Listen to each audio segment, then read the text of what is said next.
episode of Front Row.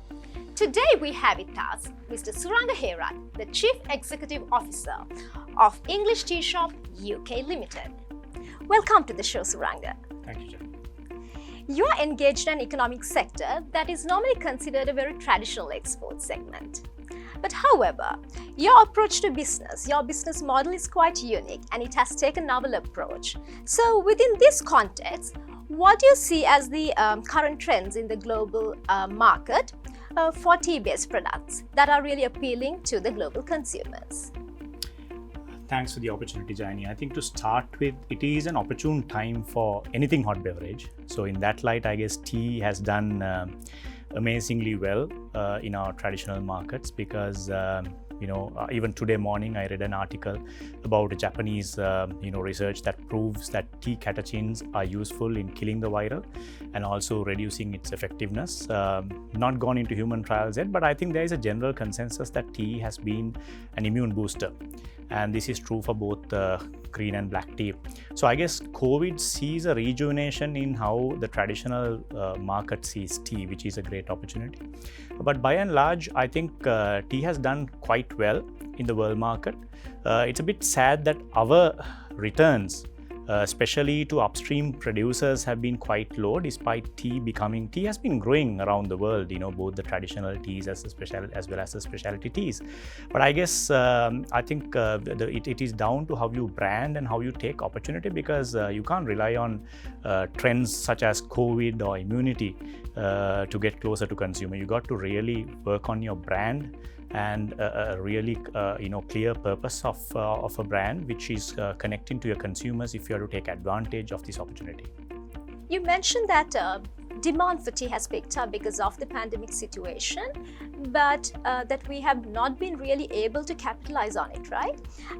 So what are some of the key domestic barriers that needs to be addressed in order for our exporters to take advantage of this situation? I would look at it from two perspectives. One from the perspective of the private sector, business people like us, and also from the government. So looking at it from the private sector perspective, I remain a little frustrated that when we launched English Tea Shop in 2010, the national average earning for a kilogram of tea remained to be $4.60. Today, as we speak, pre-COVID 2019, we are still at the same level. It has gone down a little, in fact, and also the level of value addition has gone down. So I don't think that all of the burden of us moving up the ladder of value addition lies on the government.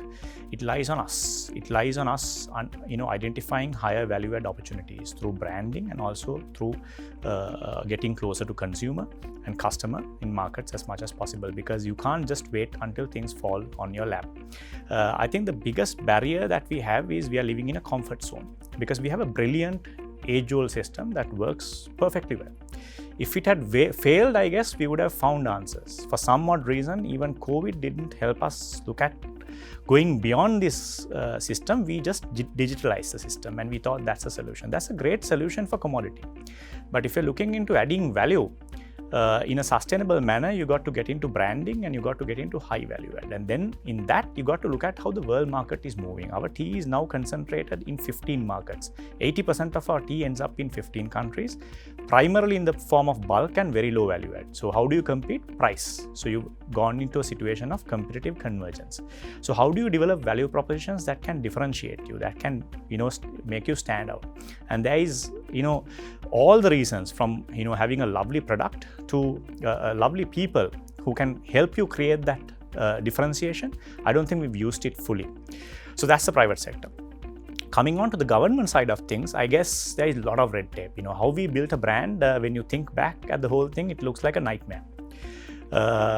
Because the whole business environment, starting from, if you look at our brand, for example, we rely on very high-end input because we are catering to high-end organic, and the regulations are quite stringent and very sophisticated. We rely on things like high-end flavors, high-end ingredients and agriculture components that Sri Lanka is not known for, high-end machinery, and even packaging material to some extent. While the focus is always about growing the local content, we shouldn't forget the fact that we can't be great in everything. So we have relied on a mix of things, imports as well as domestic, in developing this brand. But having to deal with the very backward, regulations, the TEEP scheme, for example, which is for temporary, imports for export purposes, is one of the most backward systems in the world, which is great for commodity, which is great for basic value addition. This is not suitable for high-end value addition and branding like ours. It's a struggle. It's a massive struggle despite investing in the most modern systems and, investing everything we have on a brand. To imagine that the Sri Lanka Customs and the Sri Lanka Tea Board is also running our stock systems and every consignment has to tally with their stock system, I think we're talking, a century behind time. So these are like barriers that the government should work on and address, because there is a lot of algorithms that you can use, metrics that you can use to check whether you need 100% policing or whether you need algorithms and metrics to find the wrongdoers. Sri Lanka is quite famous, I think, in that regards to be extremely policing everything. I guess that has to change if brands are to come out of this environment. Given the sustainability-based, ethical-based business model that you're operating in, what are some of the key challenges and some of the opportunities you foresee from the COVID-19 pandemic? Similar to the previous one, let me look at it from a private sector perspective and a government perspective. And because it's simpler, I'll put the government perspective first.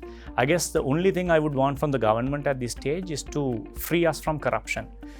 Take the black economy out of the system. That's my only request from the government. We don't want any free money. We don't want any assistance other than for creating a good business environment. Just take the black economy out of it. There'll be an environment to grow.